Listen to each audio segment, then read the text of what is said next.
Hey everyone, welcome back to Together We Are Thursdays.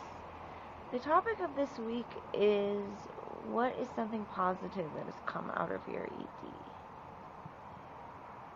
This, I think, for most of us is a delicate question, and I'm not sure how much most people might share about this, but I'm going to try and be really open about it because in general, it feels to me like the majority of the ED vlogging community is very careful and very censored, which is positive and negative. There's a lot of soul liability, I think, for a lot of us because there's so much fear of people trying to catch an ED or learn from us, it's the other side of it is, I think, because intrinsically EDs are so intensely private and so personal that even though most of us are fairly open to a degree, I think sharing the absolute soul deep nuances of it is harder and much more rare to do. And personally, my goal in raising awareness is speaking out about stuff that people likely don't know, and this information is not easy to come by elsewhere.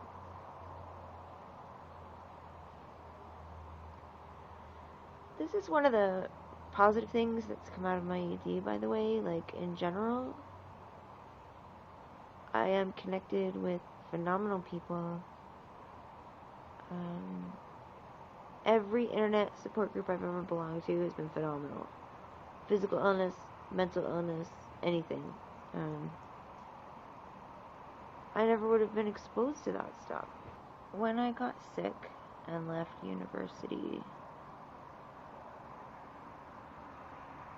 I was devastated, inconsolable, abysmally depressed, and pretty much came home to die. And this, for me, is the ironic thing about EDs. They initially have a purpose. They function as a coping mechanism, aberrant though it may be.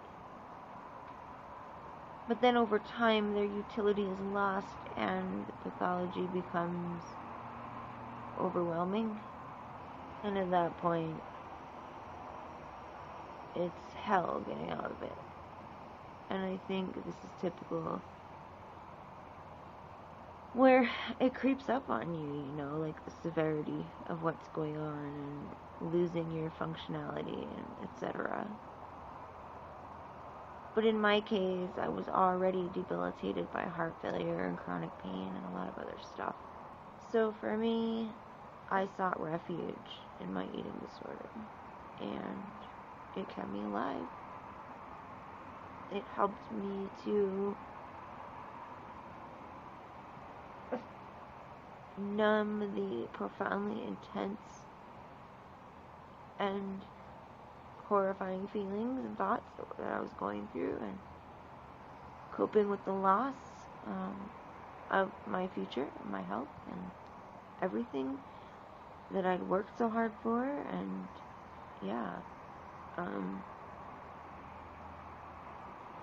adding insult to injury, returning home to an abusive household was not a good thing. So I have a very love-hate relationship with my ED, as I think a lot of people do.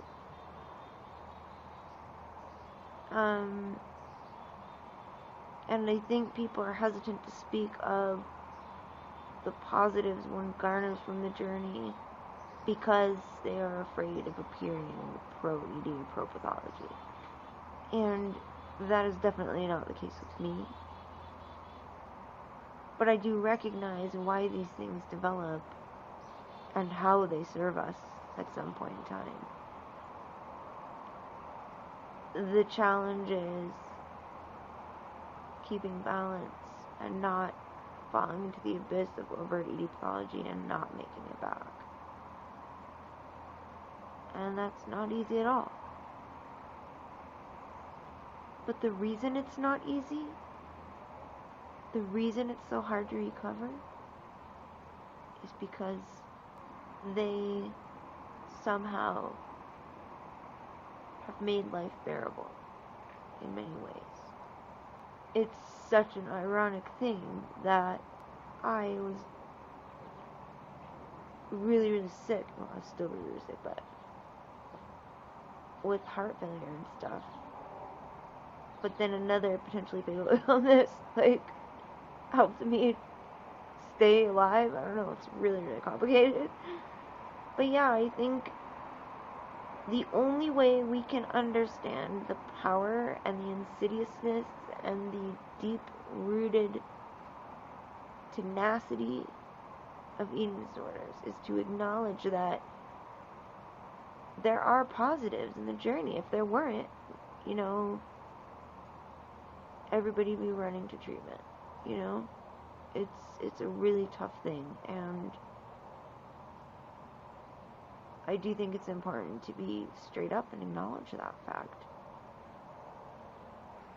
Without a nanogram of hesitation, I can say that the most positive thing that has come out of my ED is meeting the most incredible, amazing, gifted, talented, bright, creative, inspiring people that I've ever met in my life. And I am so blessed to know each and every one. There's a lot to be said for walking parallel life paths, for sharing in a kindred journey. And while others outwardly may say misery loves company, the reality is it has nothing to do with celebrating sadness. It is very difficult to intuit the journey of another if you have never gone through a similar experience. And so those that have gone through difficult experiences gravitate toward each other for several reasons, most of which is being understood in context. So there are many positives for me that have come from this journey. I've met incredible people. I have a way to give back to the world even though I'm disabled.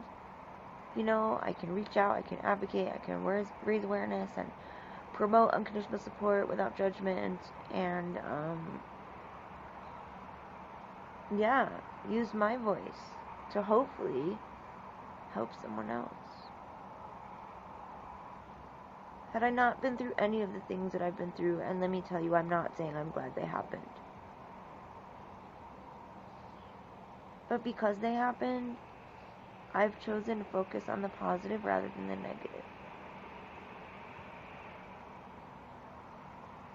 I think that's an essential prescription for life, honestly. There's always a flip side. And as we always say in the Positive and Healing Challenge, there's always a ray of light in there somewhere. So yeah. Definitely a really twisted, bizarre issue to try and iron out precisely, because there's so many overlaps and contradictions in the inherent nature of having an ED that it's just really difficult. Okay, so the question of the week comes from ARKdrummer, and she was asking, what do you like to do indoors when you're bored? And she was talking about how she's indoors a lot. Same here, girlfriend. I'm pretty much housebound these days. I'll get out for a doctor's appointment, that's about it. And even then, it's dicey.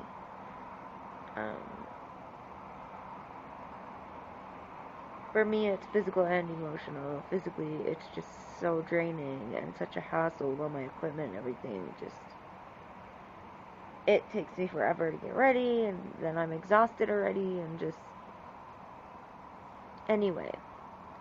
So what do I love to do indoors a lot? Like you, I am glued to my computer. I am so thankful for the internet. Seriously, on my knees every night. I am thank you universe, because we are able to transcend our own walls, to connect and socialize and form some semblance of a life approximating normalcy. That is priceless to me. So, for me, being here, making videos, being on my site, writing, educating, advocating, researching, raising awareness, all the stuff you hear me say a million times. That is one of the things that keeps me getting up every day. You know? We are so blessed. We are so blessed to have the internet. You know, I watched my grandma decline, and I don't know how she survived as long as she did.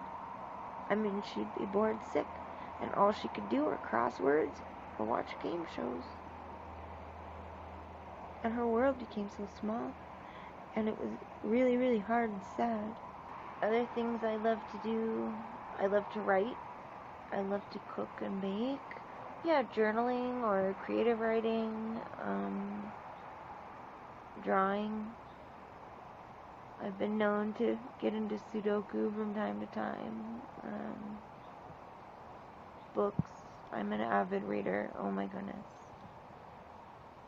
What else? Spending time with the pets, you know. Lately, even though it's not really indoors, like just sitting on the back porch, it's pretty much where I live when it's warm out. Right here. Look at my gorgeous view. Which, if you've watched my videos for a while, you already know, like, it's like total green paradise. Everywhere you look. Yay! I love my yard. There's like a big grove of cottonwoods back there and stuff. And then we have our own trees, and it's just really peaceful and beautiful, and I love it. So I think that's it then for this week. As always, help us out if you've got a question or you'd like to see us discuss a topic. We will respond, and yeah, just let us know how you're doing. Make a video response if you want. Share some of your favorite things, or share your story, what kind of positive things have come out of your eating journey. I'd love to hear it. I know the other girls on the team would too, so let us know, okay? Much love and be well, precious ones. See you next week. Bye, guys.